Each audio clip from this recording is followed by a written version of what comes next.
Are you over 40 like I am, and your knees are getting cranky and you can't access really deep positions like this anymore? Well, let me tell you something. I'm over 50 and my range of motion and ability to move my knees has actually improved since I turned 40 almost 13 years ago.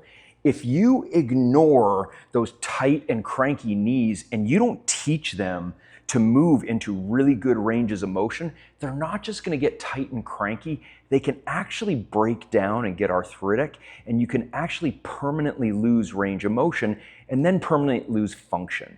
So let me take you through 3 of my favorite exercises that don't even need equipment or a gym, so you can get those knees moving better, get them stronger, make them feel way better. Okay, so I want to teach you something really important about the knee biomechanically. The knee is designed to be a hinge joint. It has to extend. This is called full extension or terminal knee extension, and this is full flexion or terminal knee flexion. Well, in that hinging motion of extension and flexion, the tibia, which is your shin bone, actually has to rotate. So for me to go into full extension, the tibia, which is this, has to rotate this way. To go into full flexion, the tibia has to rotate this way. In the absence of that rotation inward and outward, you're never going to access that full extension and flexion.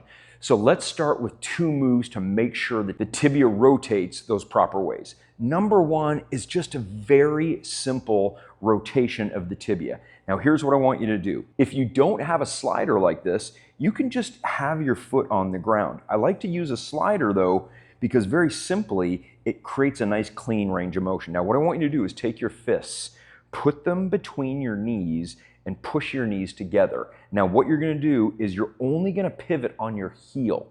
Now watch this. I'm gonna rotate inward just like that. That is what we call internal tibial rotation. That's the portion of the movement that's really important for knee flexion. So if you go to turn this in, let's say this is your bad knee, and you're like, oh man, it hurts to flex my knee. Don't just try to crank that knee or stretch your quad. You've got to correct the internal tibial rotation.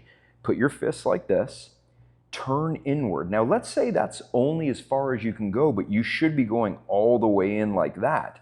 What I want you to do is take it to the end range and hold that for 5 seconds. Bring it back out, and then on the next rep, try to go a little further. 5-second hold, bring it back. What you should be feeling as you get into this internal rotation is a stretch through this portion of your knee and then a stretch in the back of the knee. That's your popliteus muscle, that's stretching. What I want you to avoid is lifting your big toe up. Keep that big toe down and rotate in that way. 10 repetitions, hold each one for 5 seconds. The reason we're doing this with the fists is a lot of people will go, oh, I can internally rotate, and they'll move the whole leg over. That's actually femur rotation. That's not tibial rotation. So we're going to turn in, hold for 5 seconds, and we're going to do that 10 repetitions.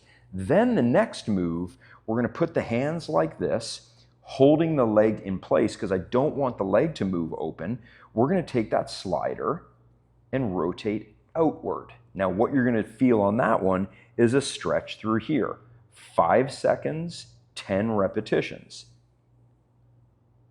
Once you can accomplish both internal rotation and external rotation, and you don't feel much of a stretch, you've actually accomplished the normal range of motion for internal and external rotation. You're ready for exercise number 2. Now, exercise number 2 is to address terminal knee extension, which is this position right here. A lot of people with knee problems, they can't extend their knee all the way out, and the knee keeps a bit of a bend this way.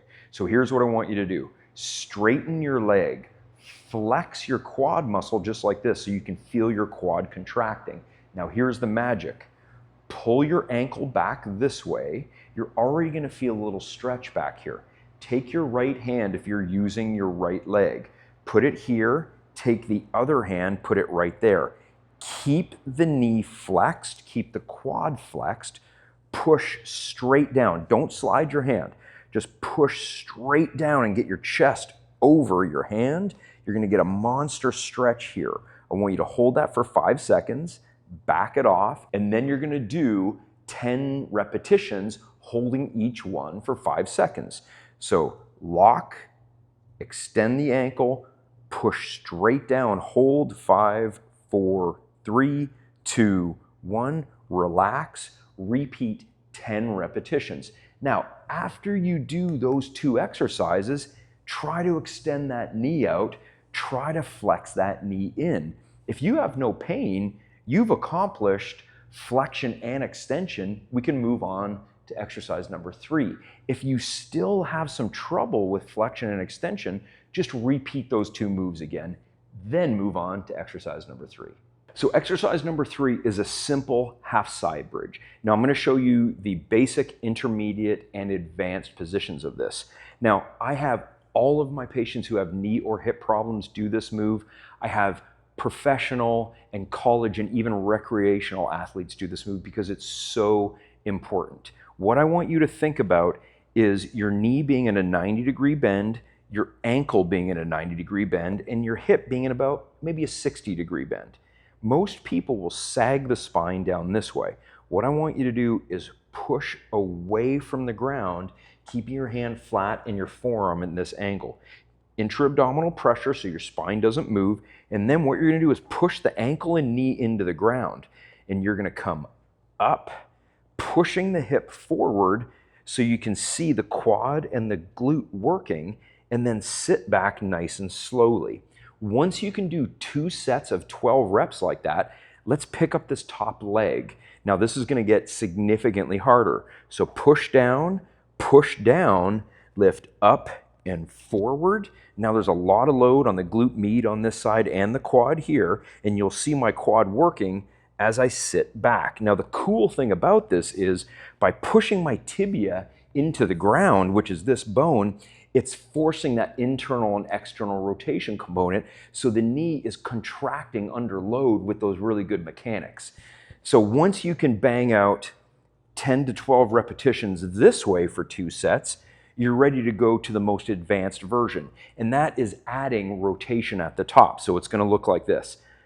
Ankle, tibia, and knee into the ground, intra-abdominal pressure, lift up and forward until you're in a straight line. Now I'm going to take my belly button and I'm going to turn towards the ground, and as you can see, this line right here is rotating in. That's putting a huge load on my glute medius on the downside, as well as the VMO right here, which is part of the quad. I'm going to push away from the ground, and then I'm going to sit back. So that most advanced movement is really a 4-piece movement. It's 1 up, 2 roll forward, 3 roll back, 4 sit back. And once you can knock out 2 sets of 12 repetitions that way, you're going to be really strong and you're going to bulletproof that knee. So there you go, 3 awesome moves that I use myself on me, I use on my patients at all levels, and you can use on yourself to get yourself really good knee flexion, really good extension, get those knees moving again. Because remember, motion is lotion. If you have a little bit of pain, that's okay. Move through the pain a little bit every day so you can advance and get more range of motion, more range of motion, more range of motion, versus less range of motion, less range of motion, less range of motion. Because the more you move it, the better it's going to get. You're going to help with your pain, you're going to help with your movement and function, and most importantly, you're going to get better, not older.